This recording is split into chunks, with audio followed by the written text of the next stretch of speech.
25 from resume and step for an back pains at 848 North Market, 848 North Market, at 8544.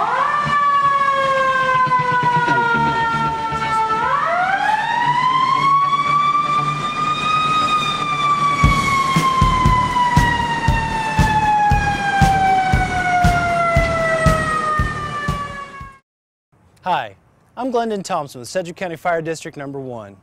Every year, more Americans die in home fires than all other natural disasters combined. But did you know that over half of those deaths could be avoided? How? One way is to learn to find and correct fire hazards in your home. So come with us as we learn how to play it safe in your home. Before we enter this home, I'd like to remind you that it is very important to have your home address clearly visible from the street. You can post it on the structure, as we see right here, or you can put it on both sides of your mailbox. That way, as emergency vehicles approach, we can identify your home quickly and clearly as we respond to their emergency. You may not think of your kitchen as a particularly dangerous place, but more house fires start in the kitchen than in any other room in the home. Cooking is the #1 cause of house fires in the U.S. and also the leading cause of home-related fire injuries. Cooking fires more often result from unattended cooking and human error than from the mechanical failure of stoves or ovens. By taking a few simple safety precautions and paying special attention when cooking, you can avoid having a kitchen fire in your home. Number 1, never leave cooking food on the stovetop unattended. If you're called away from the kitchen while cooking to answer the doorbell or telephone or tend to a child that needs attention, turn off all your burners. You can continue cooking once you have taken care of your distraction. Number 2, never place or store combustible items on the range or in the oven. Such things as plastic cooking utensils and cutting boards get stuck in the oven sometimes just because of lack of place to put them to get them off the counter. Keep your plastic utensils off of the stovetop as well. We often encounter fires that are started when someone takes a plastic trash can and sets it on the stove to keep it out of the reach of pets or children as well. And number 3, you should wear short and close-fitting or tightly rolled sleeves while cooking. Loose clothing can dangle into the burners and catch fire. And number 4, turn your pot handles in so that they're out of the reach of children, or as you're working in the kitchen you might accidentally bump it. And number 5, we need to keep those cooking areas clean. They need to be cleaned frequently, including inside of your oven. Built-up grease can catch fire. Let's talk about grease fires. When cooking with grease, you need to keep a lid handy, preferably the one that goes with the pan that you're cooking with, or keep a cookie sheet nearby as well. These can be used to remove the oxygen from the fire. If the grease catches on fire, place the lid on the pan and either remove it from the heat if you can get close enough to it, or shut your burner off. If not, simply step back for a minute and wait for it to subside. We move on to number 6. You should mount an ABC dry chemical extinguisher at eye level near the exit of your kitchen, away from the stove.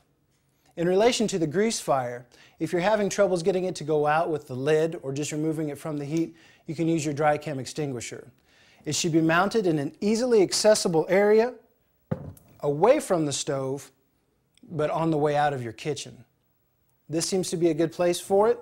As I leave the stove, get away from it as well, I can reach back and grab the extinguisher if I need to. And of course, if things get out of hand quickly, please call 911.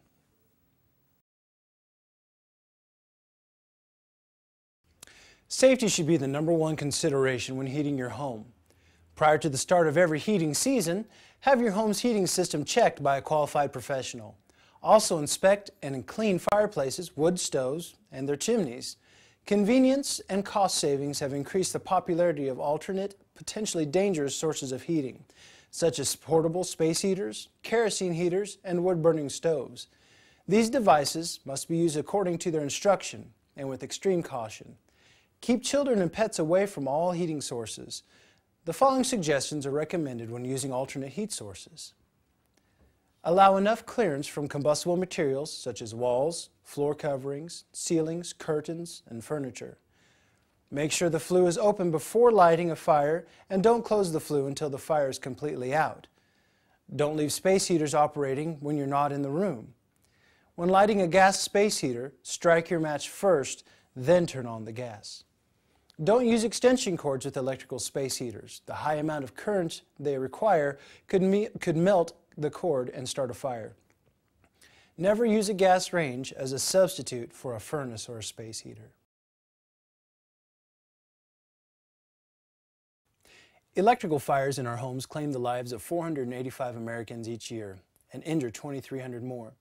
Some of these fires are caused by electrical system failures and appliance defects, but many more are caused by the misuse and poor maintenance of electrical appliances, incorrectly installed wiring, and overloaded circuits in the extension cords. It is better not to use extension cords. If you feel you must use one, make sure that it is not frayed or worn. Do not run it under a rug or twist it around a nail or a hook. Check periodically for loose wall receptacles, loose wires, or loose-fitting fixtures. Sparking means that you've waited too long. If a circuit breaker trips or a fuse blows frequently, immediately cut down the number of appliances on that line. In many older homes, the capacity of the wiring system has not kept pace with today's modern appliances. Overloaded electrical systems invite fire. Watch for these overloaded signals: dimming lights when an appliance goes on, a shrinking TV picture, slow heating appliances, or fuses blowing frequently. Call a qualified electrician to get expert help. Do not use light bulb wattage, which is too high for the fixture. Look at the label inside each fixture, which tells the maximum wattage.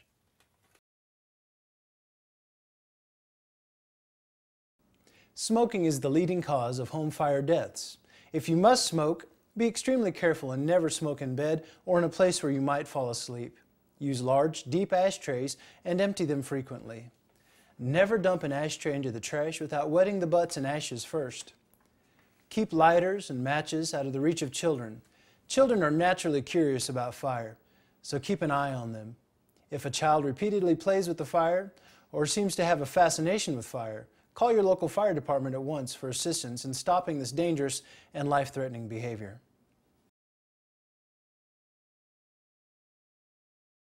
In recent years, the number of fires that have been started by candles is staggering.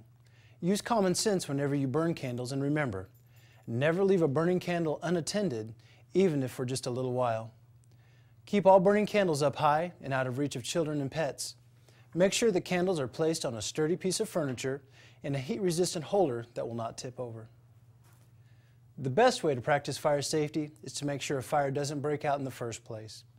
I hope our tour today has made you more aware of potential hazards in your home and the steps you can take to keep your home and family safe from fire.